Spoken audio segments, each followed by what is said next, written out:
You guys like the first 3 parts, so I might as well make a part 4. Today we're gonna go over 30 more details that you wouldn't know if you didn't read the Harry Potter books. The other 3 parts are all linked down below in the description if you want to check those out, as well as a playlist that has all 4 parts. Make sure you stay till the end of the video because I saved the most wild and insane detail for last. Trust me, you won't want to miss it. Also, if you enjoy this video, hit that like button. It will greatly help the channel with the algorithm. And if you like what you see, hit that subscribe button, and you can also follow me on all of my other social medias, all of which are linked down below, and all of which house similar content that I make here on this channel. Now that I've said that, let's get into it. Number 1. Dudley was too fat to fit in his school uniform. Smeltings, the private school Dudley went to, sent a letter home to Mr. and Mrs. Dursley telling them that they did not stock clothes big enough for Dudley because he had gotten too fat. The novel said that Dudley had reached roughly the size and weight of a baby killer whale, which when you think about it is absolutely wild. How did Mr. and Mrs. Dursley let it get to this point? To fix this problem, the school nurse devised a diet program for Dudley, which basically made him eat nothing but healthy food for the whole summer. Petunia decided to make the whole family do this as well, which did not sit well with Vernon, who called all of this rabbit food. Number 2. Dean Thomas was imprisoned in Malfoy Manor.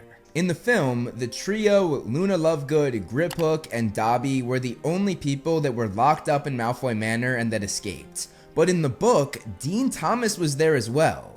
He was kidnapped because he was a Muggleborn. Although after the series ended, we found out that Dean was not actually a Muggleborn. I made a whole video on this if you want to check it out. It's linked up there and also in the description. But anyway, after Dean escaped with everybody, he was not only at Malfoy Manor, but was also there to bury Dobby as well. Number 3. Padma Patil is actually in Ravenclaw, not Gryffindor. They did some really weird stuff with the Patil twins. They had Padma be in Gryffindor instead of Ravenclaw, and they sort of replaced Lavender Brown as Parvati's best friend with her twin sister. Also, they made them not be identical twins like they were in the movies, hiring 2 girls that were not at all related. And then they cut Parvati from the final movie, instead having Padma be the main Patil twin in the battle. Very weird choices. I don't know why they did that. Number 4. Sirius Black lived in Hogsmeade.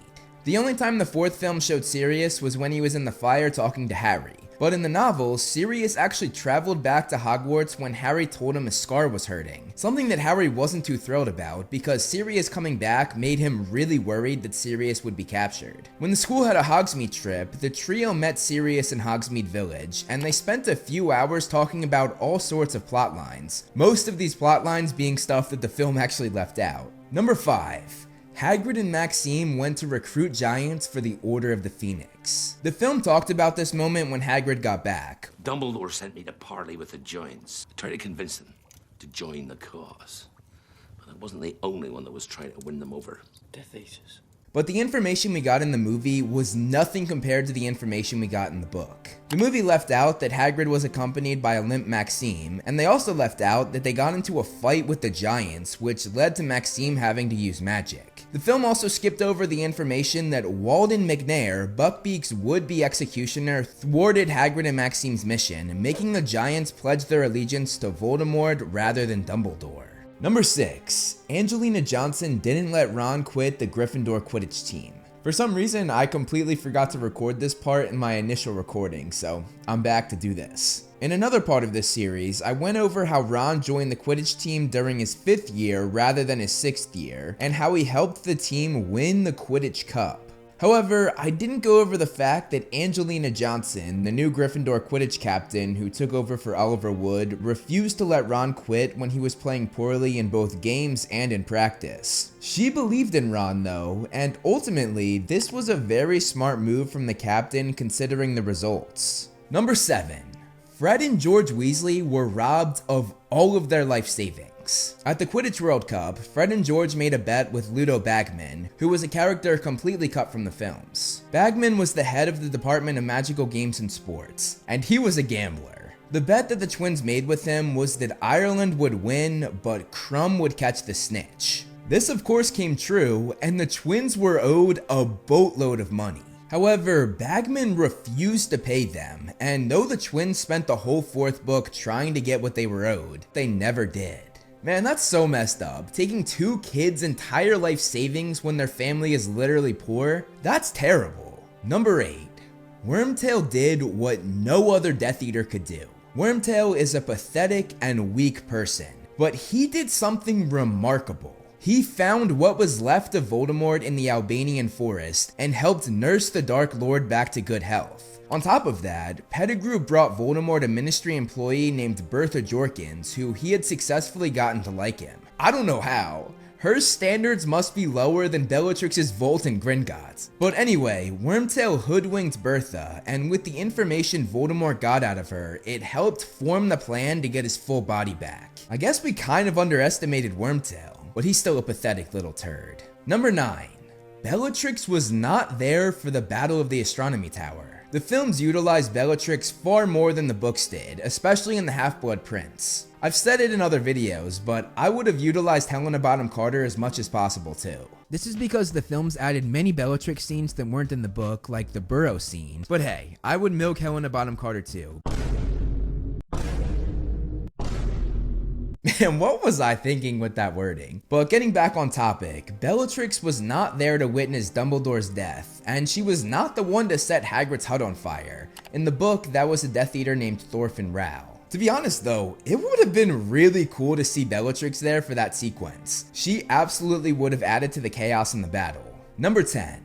Molly Weasley lost when facing a boggart. Movie fans were introduced to boggarts in the 3rd film, but what I think is the most wild boggart moment was cut. In the book, Molly went to take care of a boggart while at Grimmauld Place, and this went terribly wrong. She fell apart, crying while sprawled on the floor as the boggart tortured her, changing from the dead corpse of her husband to all of her children and even to Harry. Following this, she had to be comforted as she sobbed and voiced her fears that her family would die in this war. And unfortunately, she was actually right about that. Number 11.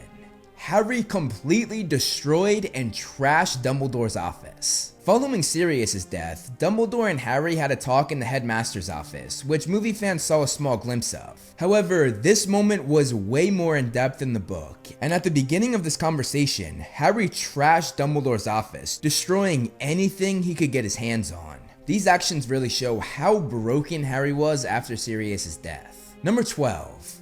Harry and Cho had a disastrous first date.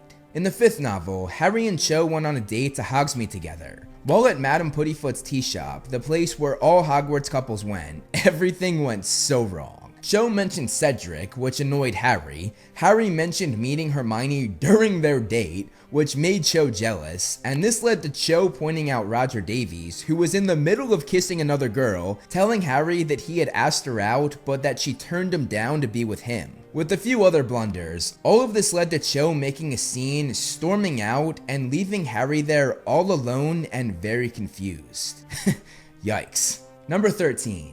The house elf that movie fans never met.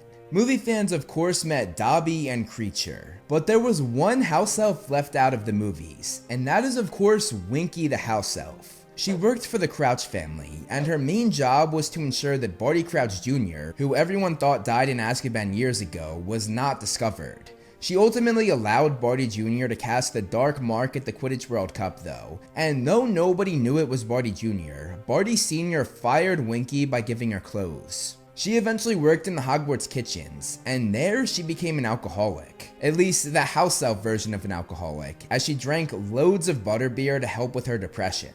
Number 14.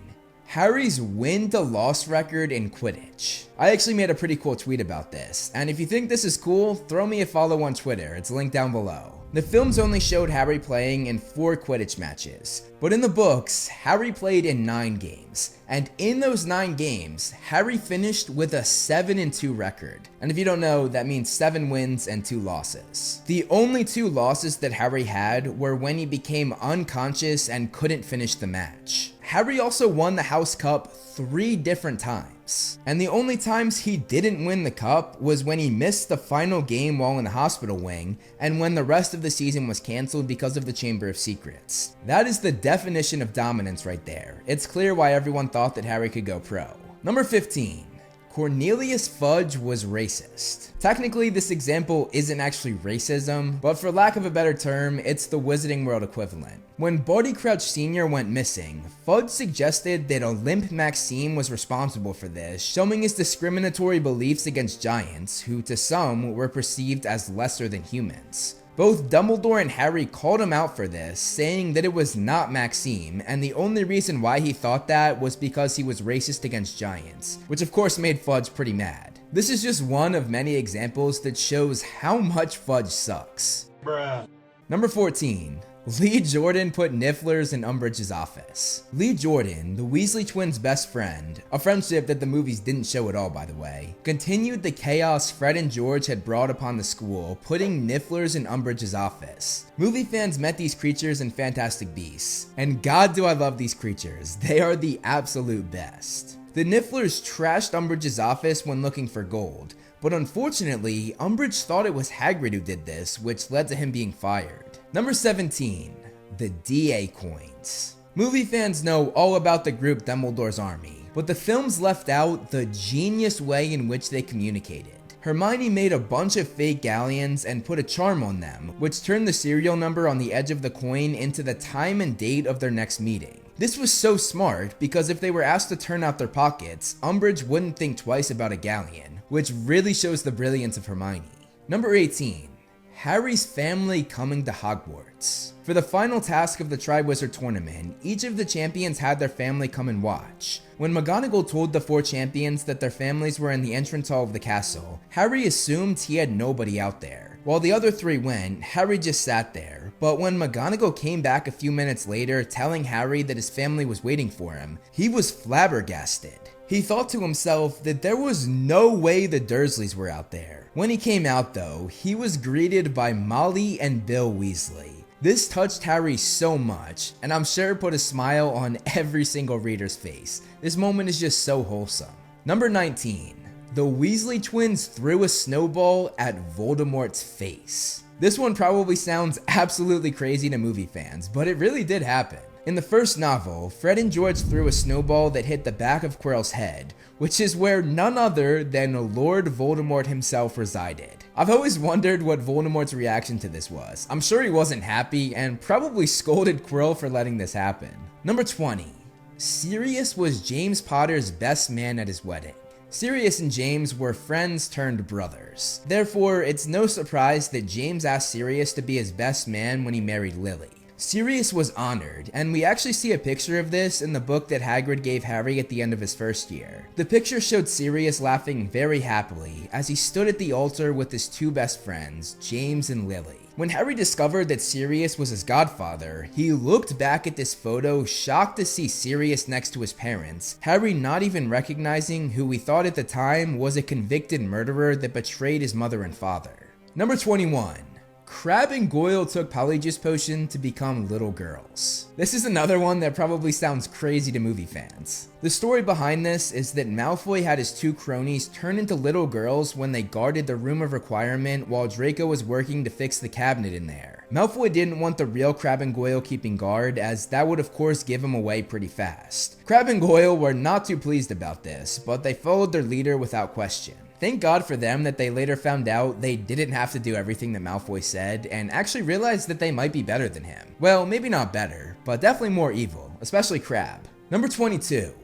Hermione got loads of hate mail from Harry Potter fans. Rita Skeeter wrote an article about Hermione starting to date Victor Crumb, adding that she dropped her boyfriend Harry for the pro Quidditch player. Rita had previously written a piece about Harry and Hermione dating, and when readers thought that Hermione had broken the famous Harry Potter's heart, she got loads of hate mail sent to her in the Great Hall. One of these letters shot boobatuber pus on her, causing her to have to go to the hospital wing. Pretty much everyone believed what Rita wrote, and oddly, even Molly Weasley did. Following reading this, she was very cold to Hermione until Harry told her that they had never dated. Molly believing this never really made sense to me, because earlier in this very same book, she was part of a conversation where they said that everything Rita wrote was lies. So why did she believe this one? It makes no sense. Number 23. Arabella Figg was introduced in the first installment, not the 5th. Movie fans met Mrs. Fig in the Order of the Phoenix, but book readers were actually introduced to her character in the very first book. We learned that the Dursleys would send Harry to stay with her when they didn't want to bring him certain places. This was their plan when taking Dudley to the zoo for his birthday, but it didn't work out because Mrs. Fig had broken her leg when tripping over one of her many cats. She does seem like a cat lady. And the book actually said that after she fell like that, she wasn't as fond of her cats. That's just such a small but funny detail to me. Number 24. We met Bill Weasley in the 4th installment, not the 7th. Going off of Mrs. Fig being introduced earlier, the same thing happened with Bill. We met him in the 4th book when he came home for the Quidditch World Cup. On top of that, he had a whole plotline in book 6 where we find out about his relationship with Fleur Delacour. During that same book, Bill was also present for the Battle of the Astronomy Tower, where he was mauled by Fenrir Greyback, getting his face absolutely destroyed. It was so bad that he was unrecognizable following the attack. And that brings us to the 7th installment where he was finally introduced in the movie, and he actually mentions the attack from Greyback. I was also a werewolf named Greyback. Number 25. Rufus Scrimgeour was introduced earlier as well. Why not go for 3 in a row? Like Bill, the movies did not introduce Scrimgeour until the 7th installment, but in the book, he was introduced in The Half-Blood Prince. We see him take over the job of Minister of Magic from Cornelius Fudge, and we also see Scrimgeour visit the Weasleys during Christmas break that same year. There, he brings Percy with him, giving him an excuse to drop by, which by the way was super awkward. But the real reason why he was there was to recruit Harry to help with the Ministry. Harry shoots him down though, saying that he is Dumbledore's man through and through. Man, I love that loyalty. Number 26. Ron was attacked by a giant brain.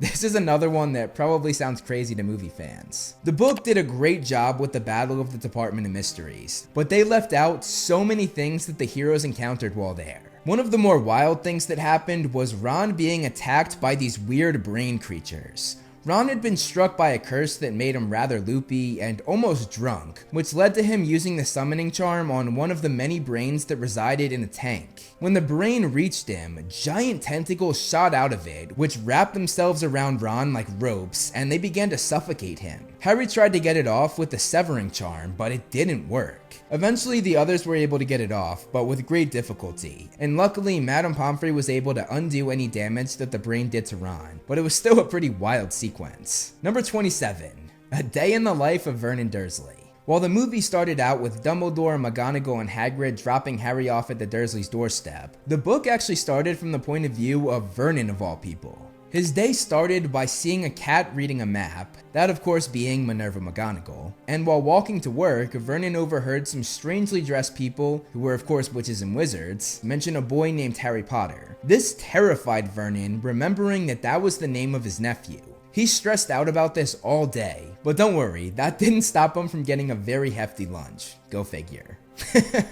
Then, when Vernon got home, Petunia confirmed that Harry Potter was the name of their nephew, and after seeing some weird things happening on the news, Vernon guessed that his sister-in-law's lot was behind it. As wild as that day was, the next morning would probably be even more wild, as he found the very nephew he was worried about hiding on his doorstep. Number 28. Bellatrix taught Draco occlumency.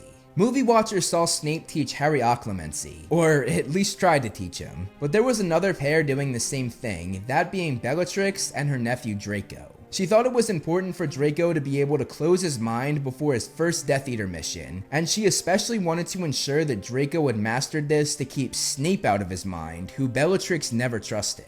Number 29.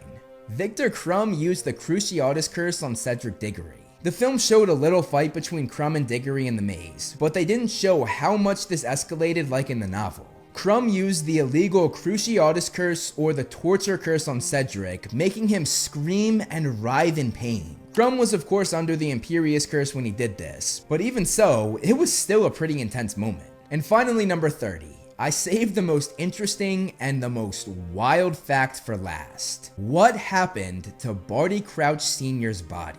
While the movie showed Crouch's actual corpse, the book did not. In the novel, he just up and disappeared, nobody knowing what happened to him. As it turned out, his own son, Barty Crouch Jr., who at the time was disguised as Mad-Eye Moody, killed his father. Rather than leaving the corpse out for everyone to see like in the movie, he actually transfigured his father's body into a single bone. He then proceeded to bury this bone in Hagrid's garden, perfectly and expertly getting away with murder. However, he was later forced to admit what he had done when given Veritaserum, or the Truth Serum, telling Dumbledore exactly how he had gotten away with the murder of his father. Pretty freaking crazy. Like, turning him into a bone? That is a stroke of genius. But anyway, that's 30 facts that movie fans would not know. Let me know in the comments below if you can think of any other details that I didn't cover in parts 1 to 4, and make sure you check the other 3 parts out, which is linked down below with the playlist. That's all I have for you guys today though, so I will see you in the next video.